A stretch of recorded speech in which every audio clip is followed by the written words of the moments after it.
Is Malaysia's judiciary being shackled? Former Law Minister Zaid Ibrahim cited the suspension of Thailand's PM and compared it with Malaysia's courts.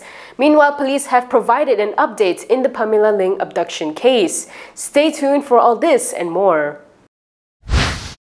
A former law minister believes that Malaysia's courts are shackled compared to Thailand's. Zaid Ibrahim said this while comparing the suspension of Thai Prime Minister Paetongtarn Shinawatra by the nation's court and the Malaysian judiciary. In a post on X, Zaid referenced Thailand's constitutional court decision to suspend Paetongtarn from duty pending deliberation of a case involving her controversial leaked phone call with Cambodia's leader Hun Sen. He said in Thailand, the constitutional court exercised real authority, unseating prime ministers and annulling elections when constitutional breaches were found. He added that their court has acted sometimes excessively, sometimes contentiously, but always with teeth. Zaid said that Malaysia's judiciary, by contrast, is hindered by institutional design and political reticence. He claimed that our federal court is not empowered to initiate action against the executive unless a matter is properly brought before it. According to him, the Dewan Negara is largely ceremonial and rarely questions executive conduct, let alone challenges it.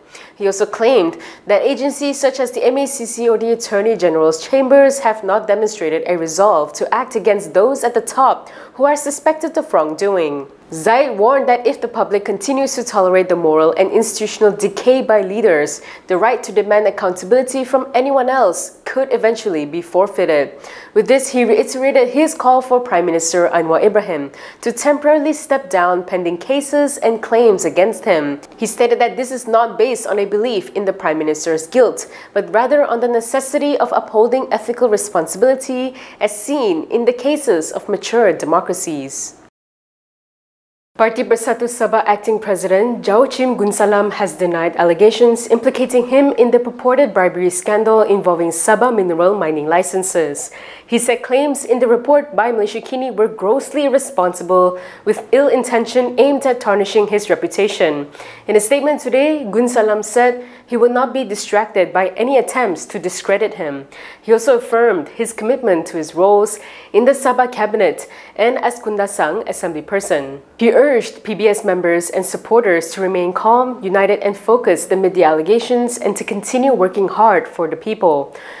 Said they need to continue listening, finding what can be improved and doing their best to bring development to the beloved state. He ended his statement by saying he'll face the allegations with a clear heart and conscience. He also thanked the people for their continued support and trust. On June 28th, a source furnished Malaysia Kini with the names of 6 more politicians purportedly involved in the mining scandal. The source provided Malaysia Kini with screenshots purportedly taken from video recordings involving the implicated leaders. Malaysia Kini was also shown brief excerpts of the recordings but was not allowed to reproduce them. Sabah Deputy Chief Minister Jeffrey Kitingan has also responded to the allegations linking him to the scandal. Speaking to reporters yesterday, he denied any wrongdoing and questioned the timing of the scandal's expose, as well as the motives behind it. He reportedly said that there is a hidden hand moving around and planning all this behind the scenes, which is aimed at destabilizing the state government. He also admitted to meeting businessperson Albert Tay, a whistleblower charged in court recently. Around the same time, the video implicating him was taken. According to Malay Mail, he said based on the date of the meeting, they met when Tay was going around meeting business people, and it likely coincided with a parliamentary pre-council in Kuala Lumpur. Speaking further on the matter, Kitingan noted the release of the videos had come in waves, claiming they could be a form of punishment when they don't bow to them or whatever. He said he doesn't know who took the footage but believes it was pre-planned to take them down and is like an entrapment. So far, Kitingan said he hasn't heard from the MACC since the latest video surfaced. He stated that he last met the agency during the first round of investigations. He said he had already given an explanation then and didn't hear back from the MACC after that. Kitingan added that they assumed it had nothing to do with them until suddenly the video came out. He said the party would lodge a police report and consider its next steps. Police are facing difficulties in identifying the suspects who were alleged to have abducted Pamela Ling. This is according to Kuala Lumpur Deputy Police Chief Usuf Jan Mohamad. This was because the vehicle used by the suspect to abduct Ling had a false plate number, in addition to having a false chassis number. Usuf added that even the sketch of the suspect was unclear, having only 40% accuracy. According to NST, he told reporters that they have gathered as much evidence as possible from the scene and are following various leads, including closed-circuit television footage. He added that police have recorded statements from the owners of the vehicles to which the number plates were registered and they are not the suspects. On May 8th, Kuala Lumpur Police Chief Rusdi Issa said investigators had obtained CCTV recordings from the scene, which showed at least 8 individuals involved, including 2 who wore police vests. He said the suspects were believed to be impersonating police officers. On June 16th, Ling's family lawyer, Sanggit Kaudio, lamented over the lack of updates from the police despite one of the vehicles believed to be involved in the abduction being found abandoned near the Thai border.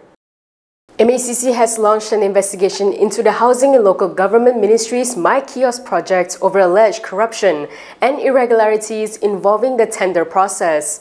MACC Investigation Division Senior Director Zainul Daros said that the Commission had launched a preliminary investigation into the matter. This was following a complaint lodged by a political party. According to Bernama, he said the Governance Investigation Division has also commenced a parallel investigation into the project. He added that apart from the ministry, which has submitted a full report on the tender process and award, several other involved parties have also provided documents related to the project. The investigation is being conducted under the provisions of the MACC Act 2009. The ministry had earlier submitted project documents related to the project in May, saying it was committed to transparency and integrity in the project. According to the ministry, all procurement and contractor appointments were handled by 133 local authorities and done via open quotation processes. Outgoing Chief Justice Tengku Maimun Tuan Mat has officially wrapped up her term and she's made it clear she's at peace with how it ends. On her final day, she reflected on her 6-year journey at the top of Malaysia's judiciary. She told reporters at the Palace of Justice yesterday that she considers her tenure a blessing and it is not an issue if her tenure is not extended.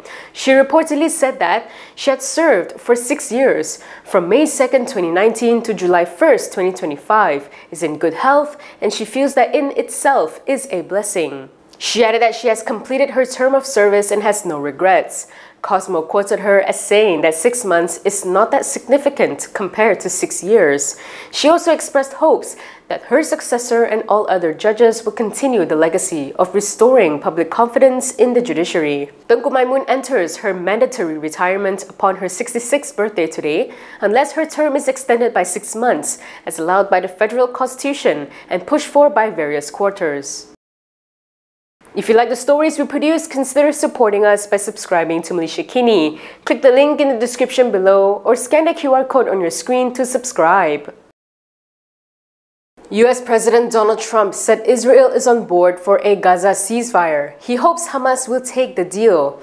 In a Truth Social post, Trump said his team had a long and productive meeting with Israeli officials on Gaza. According to him, Israel has agreed to the necessary conditions to finalize the 60-day ceasefire. Trump added that Qatar and Egypt, who are the mediators in the talks, will deliver the final proposal to Hamas. Trump said, for the good of the Middle East, he hopes Hamas will take the deal, saying things will only get worse if they don't.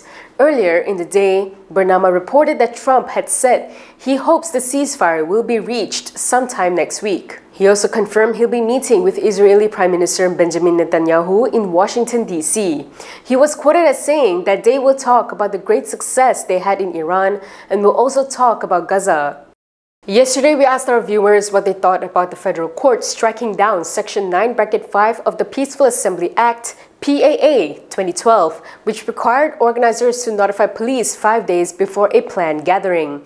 This was following a challenge brought by former MUDA Secretary General Amir Hariri Abdul Hadi, who had been charged for allegedly failing to notify authorities before organizing a protest over the LCS issue in 2022. Let's take a look at the results.